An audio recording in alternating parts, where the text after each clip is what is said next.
Dalam konteks maritim tentu bicara tentang kelautan. Sepanjang pengetahuan saya, panjang pantai kita itu 81 juta kilometer. Nomor 2 setelah Kanada. Jadi dengan potensi laut yang luar biasa itu, kita lihat sepanjang pantai itu para nelayan tidak ada yang makmur. Nah ini kan pasti salah SBY dalam bikin itu.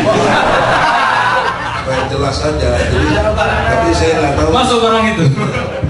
Paling tidak. Ya kan mestinya memimpin itu orientasinya harus jelas. Dalam konteks 81 juta kilometer ini potensi laut yang luar biasa kok tidak menghasilkan satu kekayaan yang luar biasa buat rakyatnya gitu. Apalagi sekarang ikan aja ada yang impor. Bayangkan ikan impor, garam impor. Bagaimana bisa begini negeri yang begitu luar biasa kekayaan alamnya tapi impornya begitu besar. Jadi problemnya bukan di soal sektor maritim sebagai kekuatan, bukan. Problemnya manajemen SBY nggak bisa mimpin negara ini, gagal itu. Nah kalau di sini ada Sri Sultan, jangan tanggung-tanggung, jangan ego pakai, jangan pakai model-model kerajaan, lawan ini rezim ini. Itu Sultan. Kalau Sultan, kalau nggak ada Sultan, saya nggak tahu ada nggak. Karena saya juga nggak tahu Sultan punya pengetahuan tentang maritim nggak kan. Di Jogja nggak ada soal maritim. Jadi sekarang problemnya kepemimpinan aja, lawan SBY, kita sama-sama untuk supaya berubah. Nanti soal maritim kasih yang ahli. Saya lebih bisa soal ini karena saya dokter bidang begini ya. Terima kasih Pak Gigi. Nah ini mungkin Pak Gigi terlambat. Sultan sudah banyak menyampaikan. Ya bagus sekali banyak, tapi terang-terangannya belum. Kami masih ikut pakeu. Oh, gitu. Jangan begitu. Kita di Jakarta dengan bawa bahasa Jogja, kita bahasa demokrasi saja begitu. Nah, sekarang itu, nah satu lagi saya udah bentuk namanya Suara Independen Rakyat Indonesia. Jadi kita independen aja. Saya kasih perkenalan supaya wakil saya bisa ngomong sebentar nih.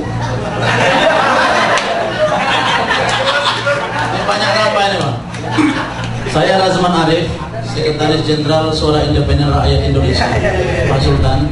Saya aktif di JLC bersama beliau. Saya dari Sumatera. Jadi kami terinspirasi. Saya dengan Bang Egy ini sama-sama pernah di partai dan saya sudah mundur 2 periode di DPR. Dan kita berpikir sekarang bahwa tingkat kepercayaan masyarakat kepada partai politik itu sudah pada titik nadir. Karena itu Pak Sultan ini sudah berkunjung ke beberapa media massa di Medan, saya tahu, dan pernah bergabung di Nasdem, lalu keluar lagi karena akan ditarik-tarik ke partai politik. Saya pikir saatnya Pak Sultan untuk maju melalui jalur independen, bantu ini kita. Dan kita yakin bahwa kekuatan Pak Sultan sudah dibuktikan bahwa ketika SBY coba-coba di Jogja tentang monarki. Oleh karena itu tentu berdasarkan pertimbangan yang matang dari rakyat, suara yang muncul itu adalah grassroots yang benar-benar real.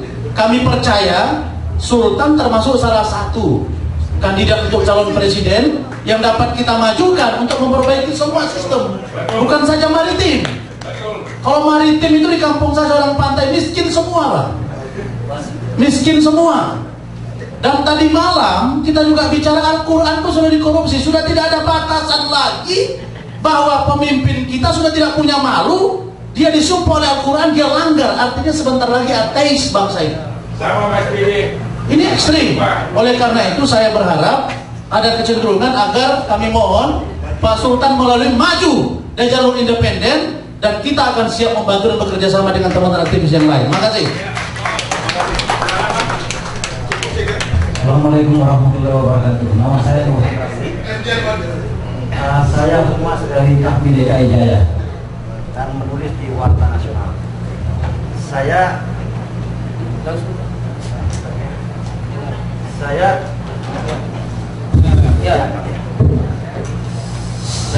mendengar beberapa tadi ulasan daripada pembicara Pak Sultan dan yang lainnya.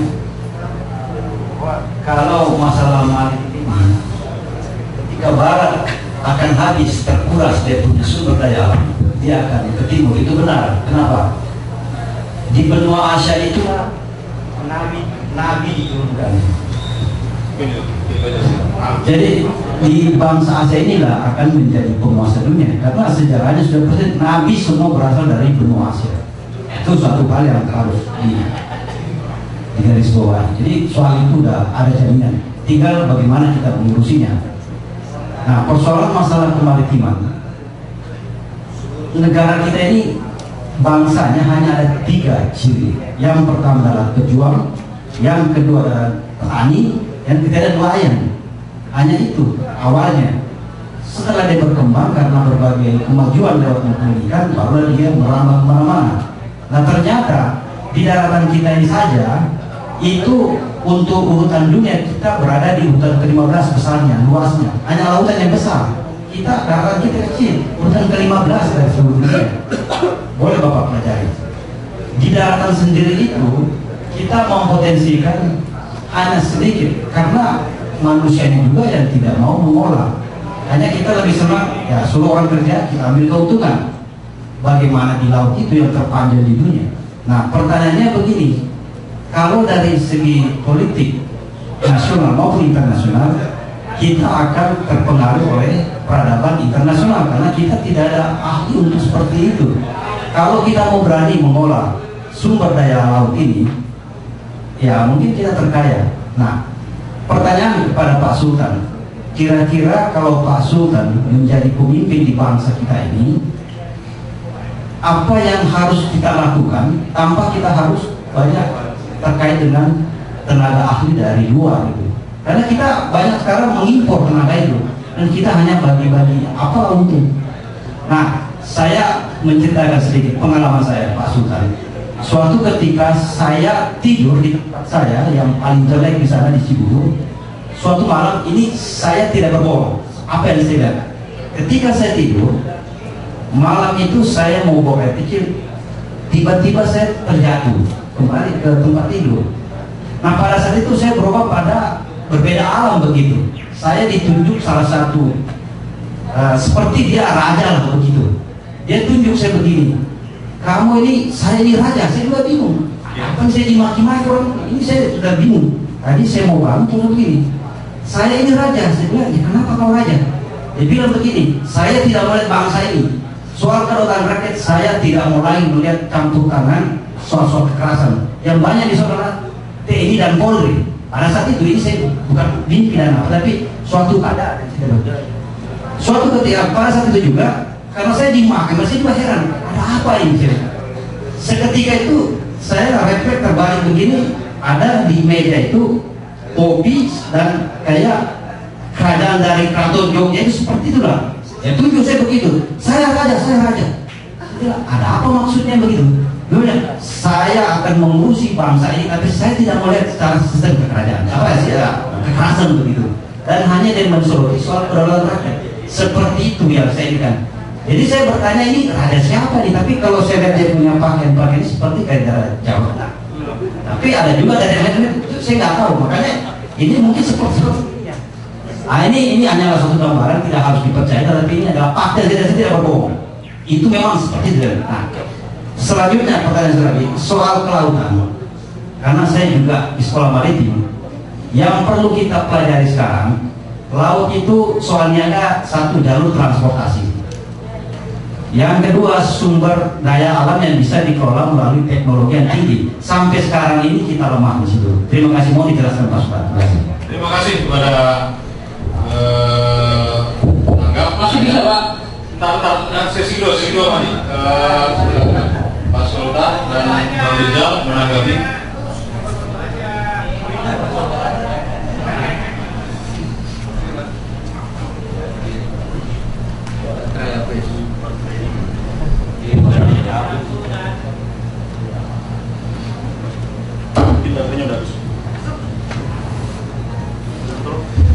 Terima kasih. Yang pertama ya mungkin perlu revolusi berpikir maupun mental ya.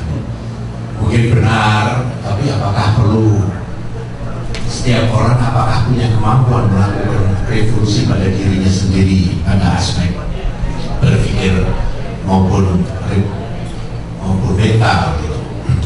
Tapi yang penting saya kira kalau pemerintah mengubah paradigma ya, bahwa laut itu tidak sekedar pembuangan kotoran yang keluar dari sungai, tapi menjadi sebaliknya, jadi pintu gerbang.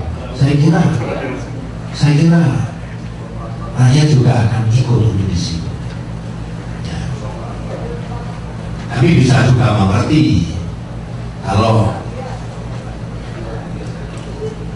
para nelayan ini miskin semua, karena dia hanya di pantai yang paling-paling hanya berapa mil dari daratan saja. Tapi yang dipakai juga hanya kapal-kapal kecil, paling-paling dapatnya hanya 1/4, 25 kilo atau 40-50 kilo saja setiap hari. Tidak mungkin akan 1 kintal karena hanya pakai fiberglass saja. Ya. Tapi juga ada kelemahan bagi nelayan tradisional yang selamanya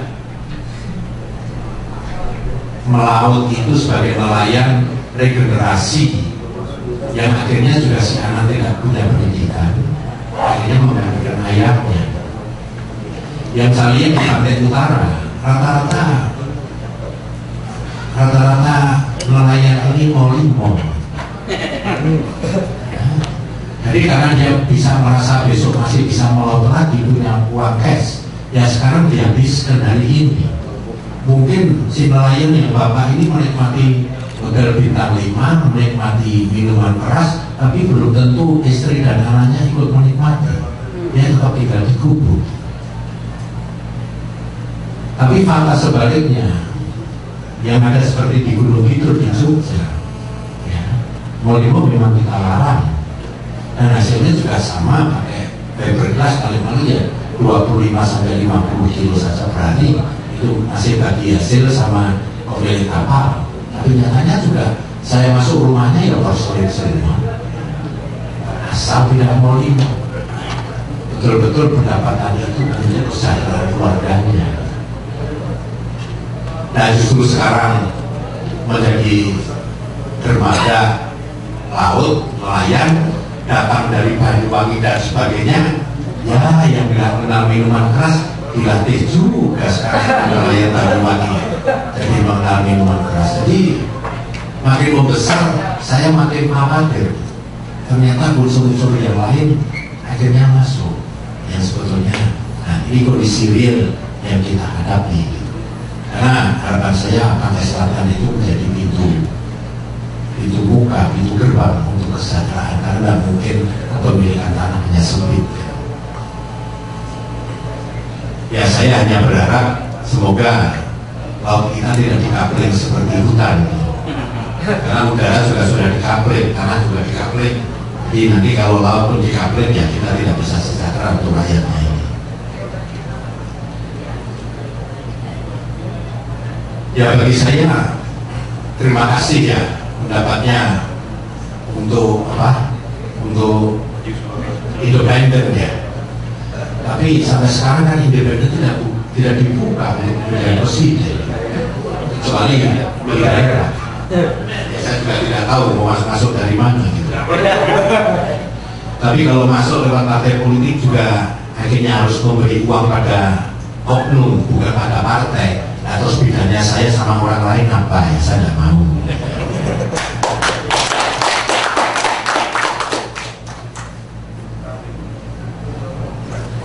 Yang terakhir ya, memang bagi saya bukan nanti orang asing.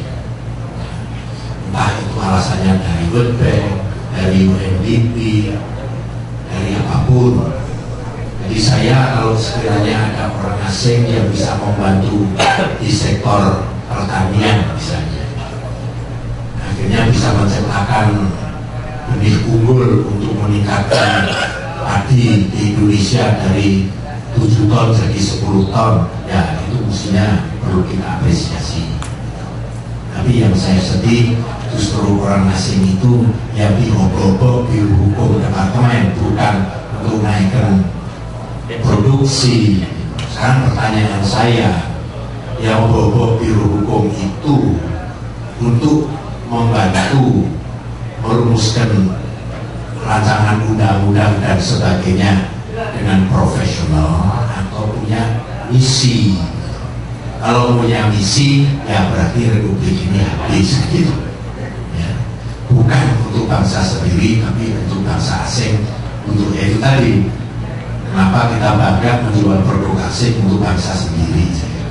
Jadi ini yang perlu kita jaga, jangan sampai ini berlanjut ya. Karena melihat sekarang fakta di mana perbankan suatu negara itu di dunia untuk membuka itu pun akan punya kesulitan. Misalnya bank pemerintah di Indonesia mau buka di Amerika, di negara lain pun akan kesulitan. Di Jepang pun ada hanya BNI. BNI itu tidak boleh menerima membuka akun untuk terima yen maupun dolar dari warga negara Jepang. Berarti apa? Harus dengan modal sendiri untuk meminjami perusahaan Jepang yang di Jepang. Tapi di Indonesia perusahaan-perusahaan asing bisa memberi kredit di pasar-pasar tradisional. Jadi saya nggak ngerti juga ini. Sebetulnya orang asing itu untuk siapa itu? Kenapa membuka kebebasan seperti itu? Jauh lebih liberal daripada negara liberal sendiri. Jadi akhirnya bank merah itu bersaing dengan bank asing maupun bank dalam negeri yang sudah mayoritas dimiliki orang asing. Klasifikasinya tetap bukan bank asing. Jadi saya tidak mengerti siapa sebetulnya yang memutuskan hal seperti ini. Kenapa harus bahagia seperti ini? Yang merugikan bangsa sendiri. Saya tidak tahu apakah pemimpin saya itu untuk meningkatkan kesejahteraan rakyat dengan cara seperti itu untuk bisa lebih sejahtera, atau memang pemimpin kita ini banyak yang menjual bangsa dan negara untuk orang asing. Ini terima kasih. Silakan langsung Bang Rizal.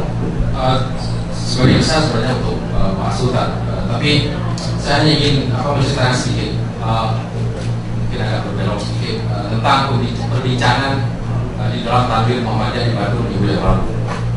Kita juga bicara tentang soal kedaulatan. Jadi kedaulatan itu biasanya sulit untuk ditegakkan kalau bangsa ini, orang-orang Indonesia masih selalu dihinggapi rasa rendah diri ketika harus berhadapan dengan orang asing. Ini persoalan yang saya kira cukup mendasar. Jadi dan juga sikap-sikap yang memandang rendah bangsa sendiri itu juga menjadi hambatan paling besar ya, ketika kita harus menegakkan kedaulatan. Nah contohnya paling sederhana kok. Jadi kalau kita misalnya ke airport ya, ketika melihat orang-orang asing yang antri di counter yang butuh orang Indonesia, itu tidak ada yang berani rendur. Bahkan si petugas itu tidak berani mengusir gitu. Nah, saya mungkin agak dikenal sekarang dengan musir-musir buri-buri itu. Ngapain dia ngantri di orang Indonesia? Dan ketika saya pernah tanya sama petugas di counter, kenapa kamu nggak usir orang asing yang antri di jalur orang Jepang? Gak enak, apa kan kasihan dia sudah antri. Jadi sementara kita di luar diusir. Jadi hal seperti ini yang kemudian saya kira mendasar. Nah ini yang menjadi bahan perbincangan kami di Tanwir Muhammadiyah minggu yang lalu. Jadi untuk bagaimana membangun supaya orang Indonesia itu nggak minder, nggak perlu merasa rendah diri gitu. Tapi kultur juga Bang. Tidak ada persoalan itu. Jadi ketika berhadapan dengan orang asing, dan ini mungkin sangat bercermin di dalam berbagai perdebatan, perbincangan mengenai baik itu dalam masalah kontrak, di dalam merumuskan misalnya kerjasama dengan asing dan sebagainya. Dan bahkan saya pernah di oleh almarhum Pak Ali Atas ceritakan tentang kebiasaan orang Indonesia berdebat tidak di dalam ruangan di mana mereka harus berdebat ketika di kampung internasional, tapi biasanya di toilet ketika dengan sesama anggota delegasi. Jadi harus sambil di toilet berdebat. Harusnya tadi kita bantah sih, seharusnya kita mengatakan ini, seharusnya kita tolak, tapi itu semua terjadi di toilet. Setelah perundingan sebenarnya selesai. Nah, ini masih menjadi persoalan apa di kita. Yang kedua soal laut, transportasi, sumber daya. Saya berharap Arif Satria ada di sini gitu ya. Dia bisa mungkin cerita lebih banyak tentang bagaimana pengelolaan sumber daya laut. Nah, tapi soal transportasi itu juga sangat terkait dengan di samping kemampuan kita untuk membangun produksi kapalnya sendiri dan juga manajemen perdagangan laut, tapi juga sangat tergantung dengan pelabuhan. Ya. Nah, ini di kalangan negara-negara ASEAN sekarang kan sudah ada kesepakatan ini untuk membangun apa yang disebut dengan konektivitas maritim, yaitu bagaimana menghubungkan pelabuhan-pelabuhan yang ada di Indonesia dengan di Filipina dengan kemudian Asia Timur daratan, terutama dengan Jepang dan Cina. Dan ini memang mahal sekali. Dan Jepang baru satu-satunya negara yang bersedia untuk mengalokasikan 480 juta dolar untuk 5 tahun ke depan untuk membangun pelabuhan-pelabuhan yang bisa menghubungkan pelabuhan di Indonesia, Filipina dengan Jepang dan Cina. Nah, persoalannya di sini sekarang bagaimana kita memakan ini masih menjadi pertanyaan juga.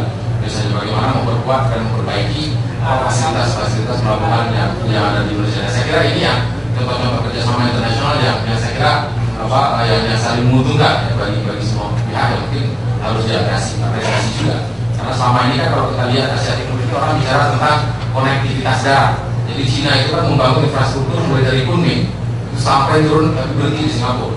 Jadi tertinggalan Indonesia dan Filipina dengan negara maritim, tapi kemudian tidak bisa secara maksimal membangun konektivitas dengan wilayah Cina yang tembus juga ke India dan tentunya juga dengan selama ini kerjasama antar negara atau negara asing itu lebih banyak menguntungkan siapa Bang menurut sebagai pengamat? Saya kira tergantung sektor juga. Jadi kalau sektor gas ya mungkin sangat kasar mata ya. Jadi kita jauh dirugikan. Tapi kalau di dalam satu sektor lainnya saya kira program-program tahun 70-80 mengenai pembangunan pertanian dan sebagainya itu ya khusus sama menguntungkan. Khususnya kelautan belum banyak saya kira bersama internasional. Dan saya kira kalau misalnya yang paling monumental itu kan adalah kesepakatan untuk mengenai inklusif. Dan itu saya kira memang kompromi yang paling maksimal. Di satu pihak Indonesia berdasarkan deklarasi Juanda itu kan meminta dunia mengakui zona ekonomi eksklusif. Tapi pada saat yang sama kemudian dunia internasional juga minta oke, itu akan disepakati. Tapi pada saat yang sama kita juga memberi business spaces right lewat hal ini Malaka, Lombok, Sunda dan juga di Parabu dengan ketentuan yang tadi sudah diskusikan juga. Terima kasih Bang Rizal. Terus untuk Pak Sultan dan Bang Rizal, kita buka sesi kedua. Ya, Bang Yasin. Ya, tentu Bang Joni. Kemudian Andito, silakan. Mati yang di belakang nanti, Bang. Sabar Mati. Aris Putih. Assalamualaikum warahmatullahi wabarakatuh. Pak Sultan, Pak Rizal, dan jadi ada beberapa pengalaman dengan ini. Ketika saya di DPR itu dengan Menteri Kelautan, misalnya kita tanyakan apa yang Anda butuhkan supaya hasil dari laut ini bisa diikat. Karena tahun pertama ketika anggaran sebesar apa itu pendapatannya misalnya hampir sama dengan anggarannya. Tahun kedua kita naikkan anggarannya, dia punya pendapatan. Tahun ketiga makin artinya tingkat perolehan ketika kita infus anggaran masuk ke dalam sektor kelautan rupanya tidak serta-merta lalu kemudian meningkatkan produktivitas kelautan. Apa yang kami lihat adalah bahwa tingkat kreativitas dalam pengelolaan laut ini adalah sangat rendah. Dan itu saya kira mengakibatkan antusiasme kita untuk memberikan perhatian terhadap laut ini jadi sangat rendah.